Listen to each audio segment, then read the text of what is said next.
Social science एक ऐसा subject जिसके 3 नहीं लेकिन 4 डिवीज़न होते हैं और इन प्यारे प्यारे नामों को कौन नहीं जानता। History, geography, civics and economics. अब हिस्ट्री के बारे में क्या ही कहें, इसके चैप्टर्स एक बार चालू होते हैं तो ख़त्म होने का नाम ही नहीं लेते। और जब ज्योग्राफी का चैप्टर रीड करते हैं तो लगता है हर पेज से 10 MCQs बन सकते हैं।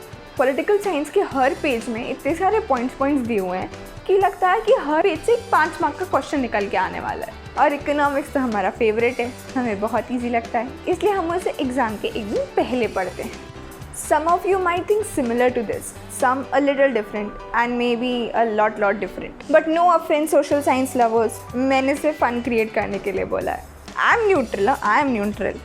Hey studious people, it's me Garima, welcome back to my channel. So I know most of you think that to score 100 on 100 in social science is next to impossible because there are so many things to learn, so many minute details. In history you have to learn so many years and now MCQs are there. In so deep you need to read the chapter. But I would like to tell you one thing. I have personally met those people who have scored 100 on 100 and even my school teacher supported me a lot and they gave me this assurance that you can score full marks. By the way, I scored 97 out of 100 in social science. Now the first very important thing which you need to keep in your mind is not to skip a single page of NCERT. Yes, you need to read NCERT textbook very thoroughly at least twice before your board exams. Minimum read it 2 times. While you will be reading the textbook, you will find that there are some things which can take a form of your MCQs, fill in the blanks, match the following. They can be a part of your objective question. So what you need to do for that? Sit with a highlighter and highlight those points. The next time when you will go through your NCERT textbook, you won't read each and every sentence, but you will directly look at your highlighted points. And that will be a very awesome revision. Also, reading textbook completely gives you an assurance that you are going to score 20 on 20 in your objective section. Also, it gives you an overall concept clarity. Your SST teacher might be reminding you again and again that always write your answer in points. Now, as you need to write the answer in points, why not to learn them in points? When you make your own points to learn those things, it becomes a lot more easier way. So when you are learning about a particular topic, divide that topic into 5 to 6 points, and in those points your whole topic will get covered up. So whenever you are learning, make your own strategy. It's like it's a 3-marker question, so in exam you will write 3 points. But while learning, you can break it into more points. It's fine because you are making these points to learn it. So you can make 5 to 6 points, no problem. Even you can just make 2 points for your learning. If a question is asked for 3 marks, then obviously you will write 3 points. But if possible, try to mention 1/4 point also. It will secure your 3 on 3 marks. There won't be a single chance to cut it. But make sure that the points which you are writing are relatable to the topic. Now sometimes what happens, the question is asked for 5 marks, you have written 5 points, but still you are getting 4.5 or 4. And teacher will say that some keywords are missing over here. So you need to make it convenient for the teacher that the teacher don't have to search for the keywords. Highlight them. As soon as you have written a 3-marker answer or if you have written 1 point, just highlight the main points. How will you do that? Underline them. So just imagine the question is asked for 5 marks. You have written 6 points, 1 in advance, and in the main 5 points you have highlighted the keywords. Where will the teacher cut the marks? You have left no scope for him or her to cut your marks. And that's how your paper should be. Also, please take care of the paper presentation. If you are writing 3 points, make sure you are leaving a line between each of them. Like point number 1, leave a line. Point number 2, then leave a line. Then point number 3. That's how you need to do. So you are going to write answers in points. If possible, you will write 1 point extra. You will highlight the keywords and you will leave spaces between the points. Now you know what happens. You have understood the whole chapter. Even you have read the textbook. But still there are many things which are very important, but they are not clear in your mind. It means you are not able to recall them. So what you need to do? Because you know the syllabus is vast, right? Now the syllabus is reduced, but still it will be vast for you, I know. It might be not that efficient in other subjects to go through the previous year papers, but in social science it's very effective. It's very helpful. It's like the things are just in front of you and why do you want to leave them? So I would suggest you that go with the question bank. You can go with any publisher you want. let it be Oswal, Exam Idea, all in one, whichever publisher you want. Go through the question bank, you will find like the 2010 में ये question पूछा था, 13 में ये पूछा था, 16 में ये पूछा था. You will yourself find that this question is repeatedly asked.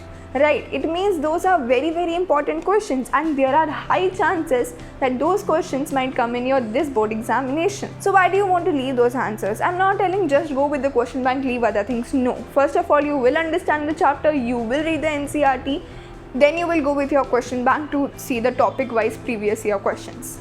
And not reading a textbook will not work out now, because you are having 20 objective questions. You know, like in the match the following terms, arrange them. They are talking about your understanding, and if you want a good conceptual understanding, then you should read the textbook. Also, don't leave your NCERT questions. I have given my handwritten all chapters NCERT question answers. You can refer them through the link. And you're having your history and geography maths. So first of all, be clear that what all you need to study in the maths. I'm providing you the list of what all the things you need to go with the maths, where you need to go with the labeling and where you need to go with the identification. So stay till the end with me if you want to clarify all your math doubts. And I would say practice. Now I was actually one of those person who was not able to practice the maths, and you know, like just before the pre-board it was. And it becomes so complex to learn all these locations just in 1 hour, you know, like you're having your exams just now. So don't leave your maps, don't take them lightly. It is also your 5 to 6 marks, I guess. Practice them as much as you can. And before 1 month of your board exams, you will start solving the question papers. As more and more simple papers you will solve, your confidence will increase. And if you think that like social science is a very lengthy paper, you are not able to complete it on time, then even your that practice will be there, that within 3 hours you are able to complete it with the rechecking of the paper. So before 1 month, start with the simple papers. Don't go with the previous year papers, because the paper pattern has changed, and the more you will practice now, the new objective types of questions, your mind will be open to those possibilities. The simple papers as per the latest paper pattern, and go through the previous year papers only to get the view of the more important question answers through the question bank. Also, there is a very important announcement at the end of this video, and that is related to my handwritten notes. So if you are here because you needed the notes, then I will just post the timing in the description, so you can watch in particular those timings. And if you are watching the whole video, then it's well and good. So please see that announcement and don't beat me up in the comments. I'm apologizing in advance. I hope you will accept my apology. Now I will be telling you the best YouTube channels where you will find the best explanation quickly, and then I will be telling you about the revised syllabus. In brief only I will tell you, I won't take much of your time. So let's get started. Best YouTube channels. YouTube always rocks. The first one is Magnet Brains. A very good explanation is given by, I guess, Digraj sir, if I'm not wrong, with the visual representations. Next is PU Stack. Now I would suggest PU Stack when you have studied everything and you wanted a revision, you know, like tomorrow is your exam and you are fully prepared, but you want to revise all the concepts, you know, but you are not in a mood to read the things, you just want some graphical representation, then just go with the PU Stack. I used this channel for my revision. So I just played the video in 2x speed, and that's a good revision. Edo Mantra, now as I was using it for my science preparation, so I was like, मुझे यहाँ से ज़्यादा अच्छा समझ आता है. So I preferred sir's video. Vedantu, class 9th and 10th, again a good explanation I would say. So any of you which you might like, go through them. And of course your school teachers are there, ask doubts to them also. Don't just entirely कि you know like बच्चे बोलते हम coaching में पढ़ लेंगे तो school में ध्यान नहीं देते हैं, वैसे हम यूट्यूब से पढ़ लेंगे फिर स्कूल में ध्यान नहीं देते हैं. No, it's like your twice revision. You are having these resources, use them, but don't neglect your school. Okay, so whatever doubts you are having, ask them to your tuition teacher, to your school teacher. So always come up with your doubts. Now quickly let me give you the overview of the new syllabus. Let's just start with history. The rise of nationalism in Europe is coming, nationalism in India is coming. So these are the two main chapters which you need to prepare for the board examination. The nationalist movement in Indochina is not coming, print culture and the modern world not coming, novels and society not coming, and work life and leisure is not coming. Now these two chapters which you are having, In this section 2, you are having a choice. Your school will choose either of one chapter you will prepare for your internal assessment. It won't be as in your board examination. Now, we actually took the age of industrialization, but as it is for internal assessment, I have not provided notes of this chapter. So, like if you want notes of this chapter, then let me know in the comment section. So, what is the summary? Rise of nationalism in Europe, nationalism in India. 2 chapters for history. Rest all nothing, and the one chapter you are having for internal assessment. Okay, so let's move to geography. So these are our chapters. Resources and development is coming. Forest and wildlife is not coming. Water resources is not coming. But important thing, map will come from here. Okay, agriculture is coming. Minerals and energy resources is not coming. Again, you need to prepare map over here. Manufacturing industries is coming. Lifelines of national economy is coming. So 4 chapters you need to prepare for geography for the board examination, and these 2 chapters which are deleted, you need to prepare their map. What all you need to prepare in map, I will be telling you in the upcoming slides. So let's move with the history maps. Okay, so you are having nationalism in India, where you need to prepare only these things. Other than these things, nothing will be asked, so please go through all of them. Okay, so you are just getting the direct questions from history. History maps are very easy. Let's move to geography maps. Yes, so like in chapter 1, resources and development, identification only. What does it mean? You don't need to take and shade the area where your which soil is there. The area will only be shaded, and you need to identify which soil type it is. So let's understand the difference between identification and locating and labeling. In identification, things will be marked. You don't need to mark in the paper. Things will be marked. You need to identify that which is this location which is marked in the map. And in the locating and labeling, you need to locate it. For example, Sardar Sarovar. Locate that where is the Sardar Sarovar Dam. So you will just have a point in your map, and then you will write, yes, this is Sardar Sarovar Dam. So it won't come for identification. The point won't be given to you and you need to identify which dam is it. No, that's the identification. It is different. Now see, agriculture identification only. It means major areas of rice and wheat will be marked, and you need to identify that whether this area is the rice one or the wheat one, like that. So identification में locate किया हुआ है, हमें बताना है कौन सी location है वो, ठीक है, जो मैप में मार्क की हुई है, और लोकेटिंग एंड लेबलिंग में हमें उसको मार्क करना है. So this is your list. You can take the screenshot of this if you want. Then locating and labeling again. So what you need to keep in your mind, after locating everything, you will have that index, form the index that what all things you have specified. Let's come to civics, or you can call it as political science. Yes, so these are your chapters. Power sharing is coming, federalism is coming, democracy and diversity not coming, gender, religion and caste not coming, popular struggles and movements is not coming, political parties is coming, outcomes of democracy is coming, challenges to democracy is not coming. So 4 chapters again you are having from your political science: power sharing, federalism, political parties, outcomes of democracy, and the chapters which are deleted, just deleted. कुछ नहीं आ रहा उसमें से, nothing, no for internal assessment, nothing. In economics, these are your 5 chapters which you are having in economics, and 1, 2, 3, 4.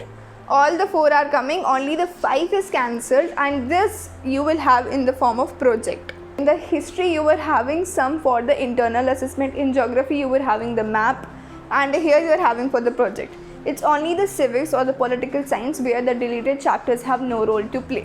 So this was the quick overview about all. Now it's time for the important announcement which I was talking about. Now see guys, what happened, you know, like your syllabus go at a very fast pace, right? And then you are having your pre-boards, so even I was lagging behind. So what the teacher suggested, that now you are having your pre-boards, so left the notes and just write the question answers and complete your notebook. So the problem is that, like, I am having 50 to 60% of the chapters notes with me, but I am not having all chapter notes with me. So I was hesitated that whether to share the notes or not. You know, like you will be saying that आधा दे रही आधा नहीं दे रही है. So better to go to somewhere else. That's absolutely your wish. I have no problem. You are already having so many things to remember, so many confusions. I don't want to confuse you more. But then I thought, why not to provide those 50 to 60% notes that I'm having, because I'm having the notes of both the 2 chapters of history, very detailed notes. So like history is a subject when we can't read the whole textbook again and again. It's so deep, it's so vast, and there the notes help. So I don't want to confuse you कि इस chapter के दिए हैं, इसके नहीं दिए हैं, and if you're looking for a particular chapter notes तो तुमको clarify हो जाए. तो I am giving you the list of chapters जिसके नोट्स अवेलेबल हैं और जिसके नोट्स अवेलेबल नहीं हैं. बट NCERT आंसर्स सबके अवेलेबल हैं. NCERT question answers I am providing for all the chapters, and you will find my answers a little longer because my answers don't contain the irrelevant points, but yes, they are in detail, because I always wanted to mention all the information which I can, so there is no scope for the examiner to cut my marks. And even the examiner got to know that the child knows everything, so he will be happy to read your answer if you are giving the extra information. That is not irrelevant, of course that is related to the topic, but yes, I would say it is extra. So I believe that my NCERT answers might be helpful to you. I did not want to waste your time and then you feel bad कि like इन्हें बोला था कि सारे notes देंगी and now she is doing like this, आधे chapter के तो notes ही नहीं हैं. So I didn't want to waste your time and just make you angry on me. Some notes are not there with me. I'm giving you the list. So the notes are available for these chapters. History, both the chapters notes are available. Then geography chapter 1 and 2, resources and development, and agriculture. Agriculture के एकदम deep में notes बनाए हैं. Hope that might be helpful.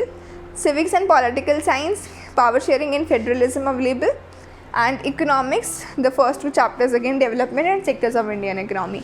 In short, you can say that in all like geography, civics and economics, first two chapters notes are available. Extremely sorry once again, notes are not available for these chapters. Like in geography, manufacturing industries, lifelines of national economy. In civics, political parties, outcomes of democracy. And in economics, money and credit, globalization and the Indian economy. And in economics, I would say the question answers, the NCERT answers are very good. They are given like 20-25 questions are given and they are covering overall chapter. So in economics, if you just go with the NCERT answer, then that's enough. So that was it for the video. Do let me know in the comment section how are you finding my notes and answers. If you like this video, then don't forget to hit the like button. If you have not subscribed yet, then subscribe now and hit the bell icon so that you get all the notifications. Thanks for watching this video. Take care. Goodbye.